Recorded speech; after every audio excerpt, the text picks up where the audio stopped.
Hello. Good morning.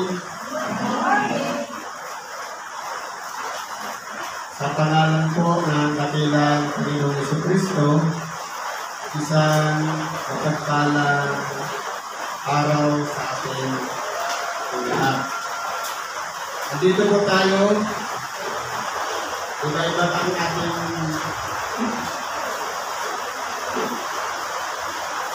ang ating mga layunin. Ang iba, dahil sa karamdaman, napunta sa lugar dito para magpatulong at ganoon din para maisam ng kanilang kabigatan ng kanilang karamdaman sa katawan. Pero bago po dapat maunalaan na bawat isa sa atin, na ang karamdaman po ay pamamaraan ng Diyos kung saan kapag isang tao malakas ang katawan, minsan po nakakalimot sa Diyos. Hindi makapagsimba, hindi makapanalangin. Pero kapag meron na pong karamdaman, kung para ito yung nagtutulak para araw-araw natin gawin ang manalangin at humiling sa Diyos na pagalingin tayo. Kumbaga, nagiging pagkakataon siya parang palagipin natin ang Diyos sa pamamagitan ng panalangin. Kaya po, kung titignan natin, ang karamdaman, nagiging paraan na kumbaga ang tao, tunay na marunong, mahina, madaling kapitan ng karamdaman. Ngayon po, aralin natin yung sitas ngayon. Ang bibigyan ko ng buhay, yung una, ayon sa sulat ni Apostol Pablo sa mga taga-Galacia, sa Kapitulo 5, versikulo 1 hanggang 11. Ano po ang sabi dito? Sa kalayaan ay pinalaya tayo ni Kristo, magsibigay na kayo, at huwag na kayong masakot na muli sa pamatok ng pagkaalipin. Ito po, isinusulat ni Apostol Pablo na meron na po tayong kalayaan. Dahil po, kung itinan natin dati noon, mahigpit po yung ipinasusunod yung mga kautusan. Kumbaga, lahat ng paglabat may kahatulan. Pero ngayon po, nung dumating si Kristo, pinalaya po tayo. Kumbaga, hindi na masyadong mahigpit. Kundi, ang kinakailangan na lang natin, papagtibayin natin yung ating sarili na dapat nakakapit ang ating pananalig kay Kristo, na ito po dapat, kumbaga, siya yung pinakabato. At tayo'y nasa ibabaw ng batong yun para hindi tayo mahina, hindi tayo mapahamak sapagkat kasama natin si Kristo. Yun ang pinakapundasyon ng ating pananampalataya para tayo'y magsitibay. Dahil po, sabi nga, kung hiwalay kayo sa akin, wala kayong magagawa. Ibig sabihin, kahit anong pagsisikap natin, ubusin na natin ang maghapon sa kakatrabaho kapag wala si Kristo, wala pong blessing, walang pagpapala. Napapagod lang na ating katawan, hiwalay kasi tayo kay Kristo, ang nangyayari po niyan. Dahil hindi tayo nag-apply sa Kanya, ang ating mga ginagawa, pansarili lang na lakas ang ating inaasahan. Pero kung kasama si Kristo, alalahanin po natin ang pagpapala sa lahat ng ating mga ginagawa. Halimbawa, palagay natin, isutin natin sa nitong trabaho. Kapag wala si Kristo, malapit naman tayo sa masamang mga espiritu na walang iba yung espiritu ng karamdaman. Ito, kumikita ng malaki, pero may katumbas na mga malaking gastos. Samantalang, kung kasama si Kristo, iniingatan niya po tayo. Iniiwas niya tayo sa disgrasya, sa karamdama at sa kung ano naman bagay dahil pinagpapala po yung bawat araw. Yung hindi na lang tayo mapahamak sa maghapon, magpapala na tulog. Pero hindi po yun natin binibilang. Iniikon natin kaya minsan hindi tayo nakapagpapasalamat sa Diyos. Kaya po dito, itinuturo sa ating Apostol Pablo na magsitibay kayo, na huwag nang pasakot na muli sa pamakot. Ano yung pamakot? Yung mga kautusan. Halimbawa, ano po yung kautusan? Narito, akong si Pablo ay nagsasabi sa inyo na kung inyong tinatanggap ang pagtutuloy, ay wala kayong mapapakinabang na anuman kay Kristo. Halimbawa, dati may kautusan ng pagtutuloy. Ang pagtutuloy ay nagmula kay Abraham. Lahat ng lahi ni Abraham na nagmula sa kanyang balakang, ang pinakatanda ng pinanggalingan na mula kay Abraham, lahat yun ay tuli. Halimbawa, ang mga Pilipino, ipinapatulan sa mga Pilipino na ang mga lalaki ay nagpapatuloy. Ibig sabihin, lahi tayo ni Abraham dahil nasunod natin yung nakaugalian ayon sa mga kautusan. Ngayon po, kung tayo po, halimbawa, sabi niya po si Pablo, kung inyong tinatanggap ang pagtutuloy, kasi po sa panahon ngayon, hindi na po applicable yung tuli at hindi tuli.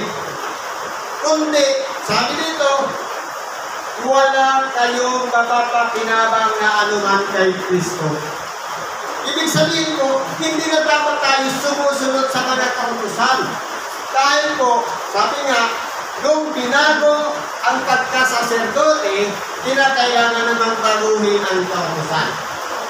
Dati noon, may mga saserdote na nagsusunog ng mga susunoging hayop, nagsusunod ng kamangyan, alang-alang sa kasalanan ng bayan. Ngayon, ipinapatupad din noon ang pagtutuloy. Pero, nung palitan yung pagkasaserdote, natigil na yung pag-aalay ng handog dahil nag-aalay na ng pinakadakilang handog ng ating dakilang Panginoon sa makatuwid pa rin ang kanyang buhay, kinakailangan ang kautusan ay baguhin. Kaya po, ang ipinapasunod na, hindi na yung mula sa mga kautusan na ipinagkatiwala kay Moises, kundi kautusan na ni Kristo. Ano po yung kautusan ni Kristo? Halimbawa, sabi, narinig niya ito, ibigin mo ang iyong kapwa, taputan mo ang iyong kaaway. Ngunit kayo sinasabi ko sa inyo, ibigin ninyo ang inyong mga kaaway at idalangin ang sa inyong nagsisiusi. Ibig sabihin, binago. Kung dati noon, pagkaibigan, pagkaaway, pagdating ni Kristo, hindi na po. Yung kaaway, kaibigan na. Idadalangin pa natin yung kaaway. Anong ginagawa natin? Kapag kalaban natin, ang nangyayari po yan, sinisiraan pa naman natin ng puri, hindi natin pinatantanan sa kung ano-ano pa mga bagay na ikapapahamak ng ating kapwa. Ibig sabihin, wala pa tayo kay Kristo. Dahil kung si Kristo ang nanahan sa ating puso, ang ating ipinalalagay na kaaway, dapat idinadalangin natin. Nasanay tuminok na siya. Nasanay magbago na siya. Nasanay si Kristo na ang maluna sa kanya at hindi na masunod yung dating hilig ng dating pagkatao na walang iba. Kung halimbawa na lang, kung sa bunganga, walang tigil sa pantamira, kasasalita ng masama sa kapwa, dapat nung nasa ilalim na tayo sa kautusan ni Kristo, dapat nandiyan na yung pag-ibig sa kapwa. Ang lumabas sa salibig, kinakailangan mabubuting bagay na mapapakinabangan ng ating kapwa. Ang kalalabasan po niyan, masama ang ugali natin dahil nakikita ng ating kapwa yung ating mga ginagawa. Kaya po, kung nananahan si Kristo sa atin, ang ating mga ginagawa ay sumasang-ayon sa mga halimbawa na ginawa ni Kristo na mabuting tao rin tayo. Hindi pwede natin sabihin, mabuting tao ako. Tanungin natin yung ating kapwa, totoo ba nga bang mabuting tao ako? Pero pag sinabi niyang hindi ka naman mabuting tao, ibig sabihin, sinungaling tayo. Kaya po dapat, gawin natin salamin yung ating kapwa para makita kung ang ginagawa natin mabuti pa talaga. Ano bang sabi dito? O pinatutuhanan kong muli na bawat taong tumatanggap ng pagtutunin na siya'y may kautangan tumupad ng buong kautusan. Totoo po.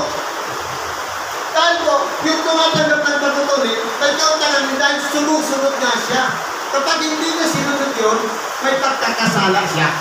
Dahil nga, kinakailan, 1:1. Kapag ito yung kautusan, perfecto.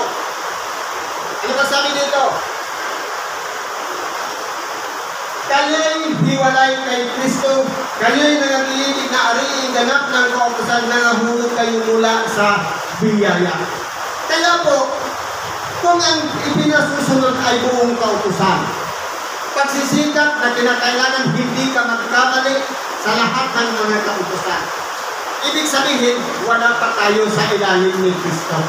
Kaya kung halimbawa, dito sa pagkakapatira natin, sobrang higpit natin ng pagkakasunod sa kautusan.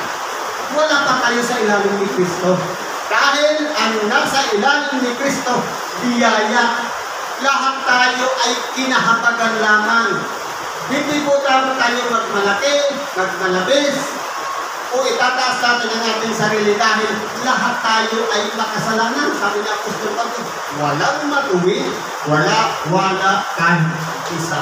Ibig sabihin, pinulot lang tayo na isang kumbaga parang mga kagamitan ng mga maruruni, pinulot sa iba-ibang dako, pinagsama-sama ng Diyos sa templo, hinugasan, pinatawad ang ating mga kasalanan at pinakikinabangan na tayo.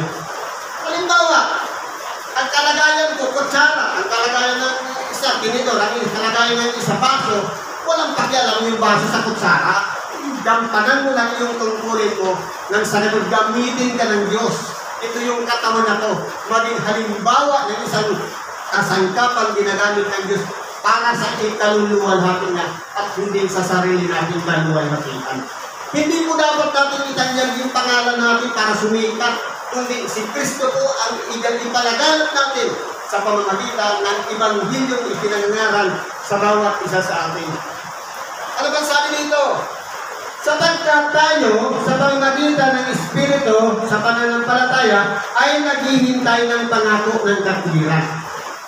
Dito po, sinasabi ni Apostol Pablo, sa pamamagitan ng Espiritu, sa pananampalataya.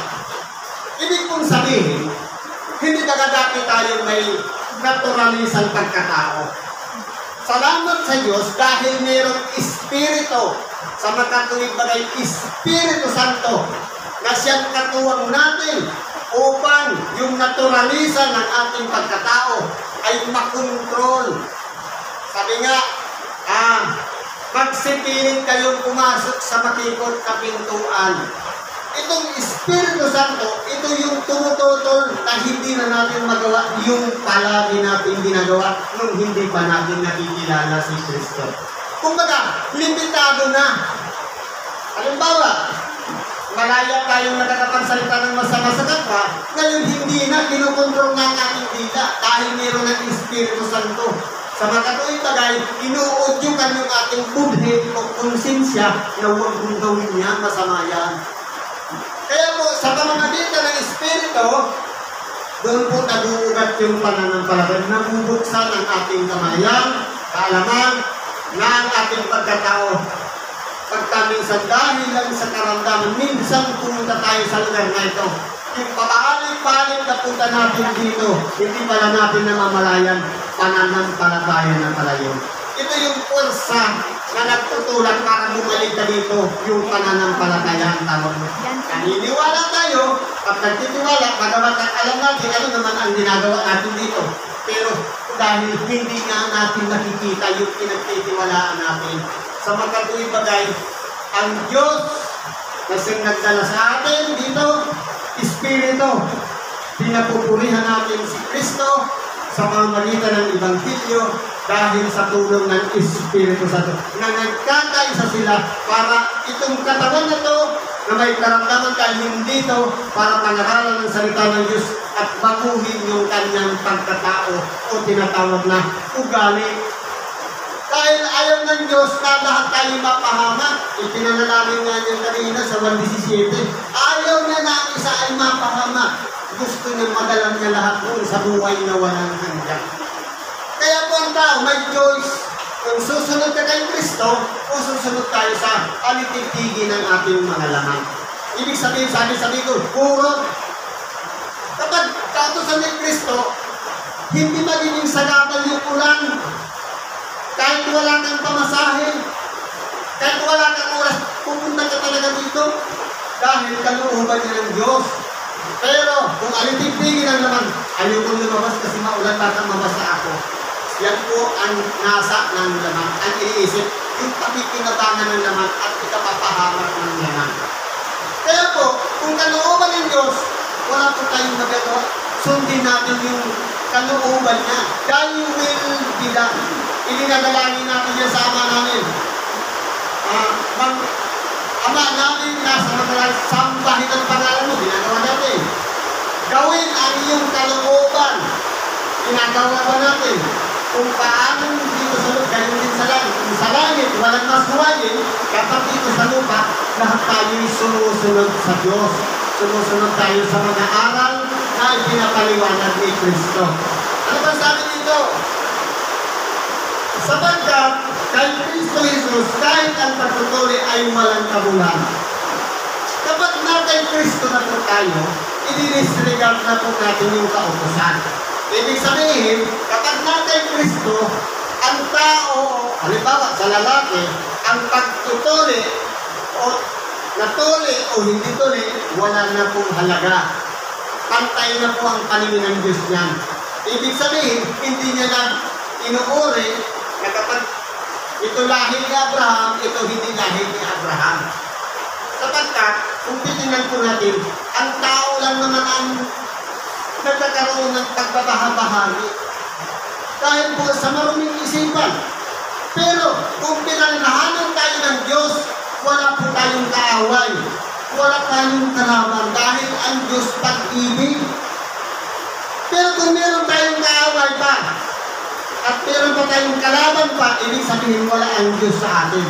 Ang naririyan poon sa makatuwid bagay, galing sa kalaban ng Diyos na yun ay nagtutulog dahil ayaw niya na lumapit tayo sa Diyos. Kung ang Diyos pag-ibig dapat po, lahat ng nakikita natin, kaaway man yan o kaibigan, dapat po yan ipapakita natin yung pag-ibig sa bawat isa. Kung nananahan ang Diyos sa atin. Pero makikita po yan ang ating kapwa. Kung ang ginagawa natin, ang kaaway-kaaway pa rin, ibig sabihin, wala si Kristo sa buhay natin. Sayang yung pagsamba nila. Sabi nga ng ating dakilang Panginoon, iginagalang ako ng kanilang bibig, ngunit ang kanilang puso ay malayo sa akin. Pinipraise natin si Lord, ginagamitan pa natin yung bibig natin sa pananalangin papupurin sa Kanya. Pero yung puso, malayo dahil ayaw natin papasukin. Para baguhin na, magsisi na tayo at hindi natin magawa na yung palagi natin pinagagawa yung hindi pa natin makikilala si Kristo. Dapat hindi na tayo ganun. Dapat nagago na tayo. Kaya po, yung natin ni Kristo, ang sinusunod na kalooban na ng Diyos, kalooban na ni Kristo. Hindi na yung pagsunod pa sa mga batas o mga kautusan. Wala nang batas pagdating kay Kristo. Ang batas na kay Kristo, pag-ibig. Kaya yun yung nagpupulong yan. Yun ang pinagkatarget. Makumpisa yan sa pananampalataya. May mga propesya yan papunta sa pag-ibig. Pag meron na sa atin ang pag-ibig, ang tawag sa atin yan, isang taong ganap o isang taong sakdan. Ibig sabihin, hindi na napitinan. Kahit anong gawin natin, pag-isod, nagpapatuloy pa rin sa pagsunod sa kalooban ng Diyos. Sabi nito, kahit man ang ipagtutuloy, kundi ang pananampalatay na gumagawa sa pamamagitan ng pag-ibig. Ito po yung sinasabi ko sa kanina.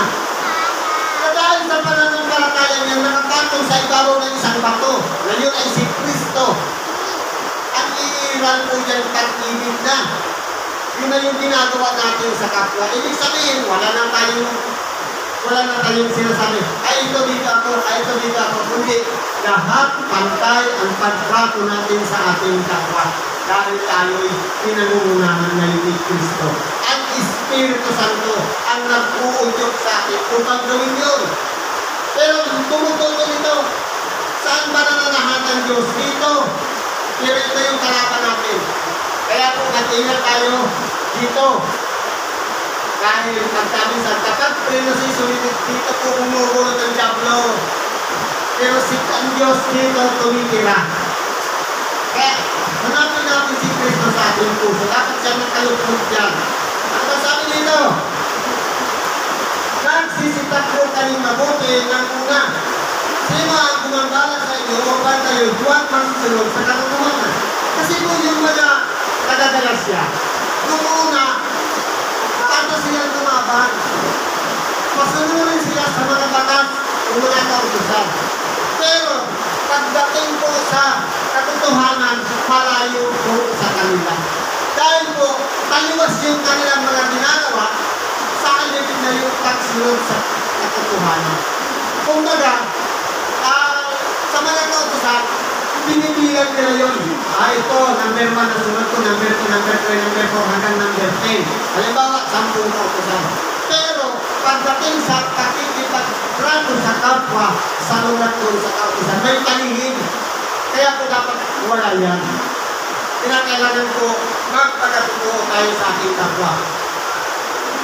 Ano ba sabi nito? Ang paghigayat ito ay hindi nagmula doon sa tumawag sa inyo. Tayo pong lahat ay tinawag ng Diyos. Hindi po nagmula sa Diyos. Kapag ang ginagawa natin sumasalungat sa mga aral ni Kristo. Kaya po, pagkaingatan natin at kilalisin natin ano ba ang ating sinusundan. Masyado ba tayong mahigpit sa kautusan? O umiiral ba ang pag-ibig? Kasi po, ganito po yan, hindi pwedeng pagsamahin ang pag-ibig ang pagsunod sa kautusan. Kaya po, dito sa kapatiran natin, ang pinagkakautusan dito, pag-ibig sa kapwa. Sabi nga, love God above all. Ibigin ng Diyos una sa lahat. Nagising pa lang natin, siya na ang pinasasalamatan natin. At ibigin naman ang ating kapwa katulad ng ating sarili. Kung ano ang ginagawa natin sa ating sarili. Halimbawa, pabaya tayo, hindi tayo nag-aalmusal, hindi tayo nananghalian o naghahapunan, paano natin sasabihin sa ating kapwa, kung ating kakapatid.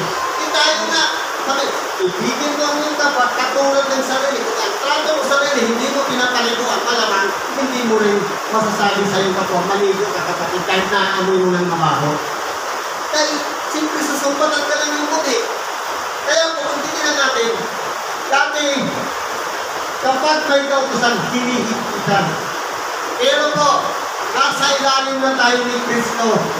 Ang pinagkakautusan nito, ang pagpaparaya, ang pag-ibig sa kapwa, ang huwag paghapon sa kapwa, ang pagpapahalaga sa bawat kapwa. Sapagkat sabi ng ating nabilang Panginoon, ano man ginawa mo sa iyong kapwa, ginawa ko sa atin. Paano pala kung yung nilalait-lait natin, nananahandon ang Diyos, nananahandon si Kristo? Ibig sabihin, hindi yung pagkatao ng ating kapwa ang ating nilalapasayan, kundi yung nakaluklok sa puso ng taong hinahanap natin. Kaya ginawa natin yan sa Diyos. Doon po tayo mag-ingat. Para maiwasan natin yan na hindi natin magawa, lahat po ng ating kapwa, ibigin natin, ituring natin na isang mahalagang tao sa ating buhay. Kahit na paulit-ulit tayo nililibat, paulit-ulit tayo sinisiraan, ang mahalaga, ipadama natin sa Kanya ang pag-ibig. Sabi nga, kung ano yung kaaway magutom, pakainin mo. Kung siya'y mauhaw, kainin mo. Bakit? Sa paggawa mo ng mga bagay na ay ang mga apoy ang ibinubuntan mo sa kanyang ulo. Ihahatong din mo sa ating kapwa. Kaya po dito sa aral na ito, matututo tayo, bakit sinusulatan ni Apostol Pablo ang mga taga-Galasya? Kasi po yung mga taga-Galasya, pinaratangan ng mangmang. Bakit po? Kasi yung mga taga-Galasya, masunurin sila sa pagsunod sa kalooban ng Diyos. Pero nagsisibalik sila sa dati nilang kalagayan. Nabago na sila sa pamagitan ng pananaral ni Pablo na sumunod na sa kalooban ng Diyos, pero bumabalik sila. Tanungin po natin ang ating mga sarili. Nung tayo ba, magmula nang tayo isang makasalanan, tinahabagan ng Diyos at tinawag at ginamit para pumunta rito, tumulong sa may karamdaman, sa pamamagitan ng pagpapakon ng kamay. Tapos ngayon, manigisa tayo na isa na tayong naghahatol sa kapwa. Wala pong ibang manghahatol. Si Kristo lang sa kanyang pagbabalik. Ang hahatol sa atin yung salita niya. Kaya po, kung titingnan po natin, ang kay Kristo, nag-iingat po na huwag natin agawin yung para kay Kristo. Dahil si Kristo lang dapat ang humatol. Sabi nga, akin ang pagiganti, ako ang garanti. Ibig sabihin, na kay Kristo lang lahat. Ano lang po ang pinaka-obligasyon natin sa ating kapwa? Ibigin ang kapwa. Tapos na, period. Katulad ng sarili natin. Kaya po, dito po, ang mga taga-Galasya, matitigas po kasi ang mga ulo. Sila yung mga masuwayin, nagpasimula sila sa Espiritu, nagtatapos sa laman. Bumabalik na muli sa mga kaugalian. Dapat o hindi, papunta dapat tayo sa pagiging ganap, perfect. Dapat ipiperfect na natin ang ating pang-araw-araw na pamumuhay. Kaya kung halimbawa, ang ginagawa natin, nasusunod na yung alitigtigin ng laman, yung paghihigpit natin sa mga kautusan, na halimbawa, dito, ipinakairal natin, ang pag-iibanghilyo, kalayaan ng isang ibanghelista ang mag-ibanghilyo. Kaya po, kung ihigpitan ng pamunan ay nahuli ka, hindi ka pwede mag-ibanghilyo. Bakit? Ano ang karapatan ng pamunuan para sa ibanghelista? Hindi naman namumuno sa ibanghelista. Kapag sinabi ng puno ng ibanghelista na pwede ka mag-ibanghilyo, hindi pwedeng suwayin ng pamuno. Dahil nasasakot yun ng puno ng ibanghelista. Ganun po yun. Pag-ibig po yun. Dahil kapag sinuway mo kaya binigyan mo ng sakatan yung ibanghilyo na iba-iba naman ang biyaya ng bawat ibanghelista, ibig sabihin, parang mo na rin tinutunan ang salita ng Diyos na ipahayag. Kaya po, ang salita ng Diyos ay dapat po hindi po tinutulan. Kundi hayaan natin yung bawat isa na may biyaya na magpahayag ng salita ng Diyos. Kasi po, sabi, hindi ka naghanda, hindi ka na pwede. Bakit kung umalis ka ba sa bahay mo, hindi ka na naghanda? Kung naman sa bahay pa lang, nagdinilay-nilay muna, kausap muna ang Diyos. Siyempre, pagdating mo dito, preparado ka, hindi yung pagdating dito sa kapalang luluhod, sa kapalang mananalangin, sa kapalang maghahanda. Ngayon, humahatong na tayo doon. Kaya po, kung ang mahigpit tayo sa oras, ibig sabihin, nasa paghatong tayo. Dapat ang nasusunod natin ayon sa kalooban ni Kristo na iba-iba ang biyaya ng bawat isa sa atin. Kapag sinabi ng punong ibanghelista, sige, mag-ibanghilyo ka, malaya pong ipapahayag ang ibanghilyo dahil si Kristo po ang may kautusan mo. Anong sabi ng ating kabilapan? Magsihayo kayo at yung ipangaral ang ibanghilyo. Kautusan niya ni Kristo. Ngayon kapag tinutulan mo yan, kalaban tayo ni Kristo. Kaya wala tayong karapatan na pigilan ng ibanghilyo para ipahayag sa bawat isa sa atin. Ano bang sabi dito? Ang pagkapagihayag na ito ay hindi nagmula doon sa tumawag sa inyo. Ang kaunting libadura ay nagpapakumbo ng buong limpak. Totoo po. Yung kaunting libadura, pwede po sa pamamagitan ng sinabi lamang ng isa, baka ipatupad na ng lahat. Nakakahawa po yun. Kaya po, hindi pwede tayong pagmumulan ng isang mungkahi o suggestion na paglilimita sa mga nagpapahayag ng salita ng Diyos. Kundi, sabi nga, ang kaunting libadura kayang magpaumbok ng isang taon o ng isang harina. Kaya po, ang isang suggestion, minsan po lumalaki yan. Paano kung mali yung suggestion, tapos sinunod ng karamihan, dinadamay na lahat.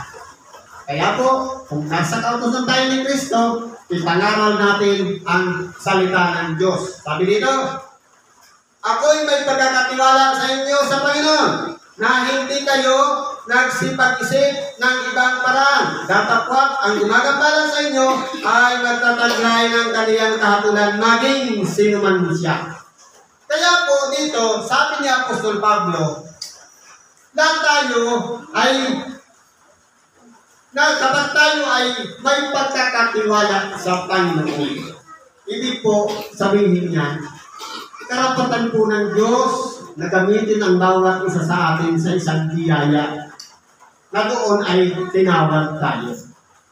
Malamang, iba po kasi ang biyaya na mula pa sa sinapupunan ng ina, itinalaga ka na. Isa yung hiniling mo. Kasi po, kapag halimbawa, magiging kang isang tagapagpahayag mula pa sa sinapupunan ng ina, kahit sa ayaw mo sa hindi, ibang bilis na po ang talalabasan. Tagapagturo o tagapagpahayag ng salita ng Diyos. Kung ang ipinagkalong naman sa mula pa sa sinapupunan ng iyong ina, mamumuno ka sa isang grupo, hindi ka rin makakaipas, dadaanan mo rin talaga ang maging pangulo. Ganyan po yan. Kaya po, kung tayo may pagkakatiwala sa Panginoon, sabi nito, na hindi kayo nagsipag-isip ng ibang paraan, na maraming mga dahilan, na kasi ka na, hindi ako piti, hindi ako dapat, hindi ako, disqualify ako dyan. Pero, hindi natin nalalaman ang pag-uuri ng Diyos sa bawat isipan ng bawat isa sa atin. Siya po ang tanging nakakaalam. Lahat naman tayo nagsisimula sa walang alam. Pero, kapag natututo, nabubuksan ng kaisipan, maunti-unti, nadidevelop yung ating subconscious, ayun, natututo na tayo. Dahil po, sa mga turo na ipinapayo sa atin, nagagawa na natin yung mga imposible na dating sinasabi natin, hindi ko kaya yan, pero ngayon kaya ko na. Dahil po, nadidevelop na. Sabi dito, datapwat ang gumagambala sa inyo ay magtataglay ng kanyang kahatulan. Kaya po kung halimbawa, seryoso tayo sa ating mga ginagawa. Nandiyan kayo, nakaupo, mayroon dito sa mga nakatayo. Ngayon kung halimbawa may gumagambala dyan, ini-store po yung ating focus sa pakikinig ng salita ng Diyos. Meron pong kahatulan sa Kanya. Kaya po, isinusulat ito ni Apostol Pablo dahil po, dapat po titingnan natin ano ba ang status natin sa ating kapwa. Nakakagambala ba tayo sa ating kapwa? Nakakaperwisyo ba tayo sa kabutihan ng ating kapwa? Meron pong katumbas na kahatulan doon sa gumagawa noon. Kaya po, pagsikapan natin na hindi tayo pagmulan ng isang bagay na alam natin doon tayo hahatulan ng Diyos. Maging sino man siya, kahit iyan pa ay mataas na kalagayan, kahit tayo ay religyoso o palaging nagdadala ng banal na kasulatan, mag-ingat po tayo na pagmumulan ng isang bagay na ikapapahamak ng ating kapwa. Dahil po, mas iniibig ng Diyos yung nag-iisang nawawala, isa na doon sa siyam na matutuwid na. Mahalaga sa Diyos yung nagbabago pa lang, yung nakukonvert pa lang, yung bago pa lang nagsisi. Yun ang pinaka-priority ng Diyos. Pero yung mga dating nagsisi na, dati nang matutuwid, iniiwan na yan ng Diyos. Kaya sabi nga, iniiwan niya na ang siyam na upang hanapin yung naligaw, hanapin yung nawala. Ibig sabihin, mahalaga sa Diyos. Ano pa ang trato ng Diyos sa mga naligaw? Halimbawa, minsan sa isang kapatiran, matagal na panahon hindi napunta dito. Pagkatapos, ano ang trato natin? Hindi pa kasi sinasabi, ba't ngayon ka lang, siguro may sakit ka. Hindi pa ka, itinisod natin sila. Pero sa harapan ni Kristo, mahalaga sila. Pero tayo, hinatulan natin sila. Kaya po wala tayong karapatan. Dahil kung si Kristo minahal yung nawawala, tayo naman, nilibang pa natin, ibig sabihin, hindi tayo nasa ilalim ni Kristo. Kaya po, itong bibigyan pag-ingatan natin. Dahil sa isang maliit na salita, nakapahamak tayo sa kapwa. Sabi-sabi ko nga, na maraparaka. Sa totoo lang, simpleng salita yan, pero masakit yan sa damdamin. Kaya po, pag-ingatan po natin na yung bibig magpigil na magsalita, lalong-lalo na kapag ang isang kapatid natin minsan lang natin nakita sa templo, huwag natin sasabihan ng ikatikiso. Dahil po sa harapan ni Kristo, mahalaga yung taong yun, kaya nga niya dinala dito. Yun na yung nahanap niya, tapos kayo, sinabihan mo naman, nawala na naman. Sabi nga, ang pinagmumula ng ikatikiso, mabuti pa sa kanya ang talian ng isang bilingang bato at ihulog sa gitna ng dagat. Ibig sabihin, walang kwenta ang isang taong pinagmumula ng ikatikiso. Halimbawa, minsan lang pumunta kasi hindi na bumalik, napisod natin, ang kalagayan natin, walang kwenta sa harapan ng Diyos. Ibig sabihin, wala na si Kristo sa ating buhay. Sabi ko dito, sa uli, ngunit ako mga kapatid, kung ipinangangaral ko pa ang pagtutuli, bakit ako'y pinag-uusip pa? Kung gayon, ay natapos na ang kapipisuran sa cross. Kaya po kung tayo ipinapangaral pa natin yung mga kautusan, bumabalik tayo sa mga dating kautusan, ibig sabihin, hindi pa natin nasusunod yung kalooban ni Kristo. Kaya, kung binago yung mga kautusan, una nang binago yung pagkasaserdote. Sabi, nung palitan yung pagkasaserdote, kinakailangan palitan ng mga kautusan. Kaya po, nasa ilalim na tayo ng pamatok ni Kristo. Mga kautusan ni Kristo, hindi siya mamimigat. I-apply lang natin sa ating kapwa. Halimbawa, gawain ng mga Pariseo, kapag malimos, kinakailangan magpatulog pa, ako nagbigay niyan. Pero pagdating kay Kristo, ang ginawa ng kanan, huwag nang malaman ng kaliwa. Kautusan niyo ni Kristo, hindi mo pwedeng ipagkakalatay, may donated pa yung ganito. Kundi, isikreto mo na lang. Nakikita ng lihim niya ng Diyos. Huwag na natin palaparin pa yung pangalan natin para ipagkakalat ng ating kapwa na nag-donate lang. Hindi po dapat gano'n. Ganun po yung mga halimbawa na kautusan ni Kristo. Napakarami pa nga, kulang ng oras para talakayin ang lahat niya. Siguro ba, hanggang dito na lang patikibahagi natin. Salamat po sa Diyos at anuman ang ating mga kahilingan, idulog po natin lahat niya sa Diyos. Ipagkatiwala natin sa Kanya. Magsisi tayo ng ating mga kasalanan para nanguna siya sa atin at hanapin yung karamdaman na riyan sa ating kagalingin ni Kristo sa pamamagitan ng ating pananalig sa Diyos. Salamat sa Diyos at pagpalain tayo ng Diyos.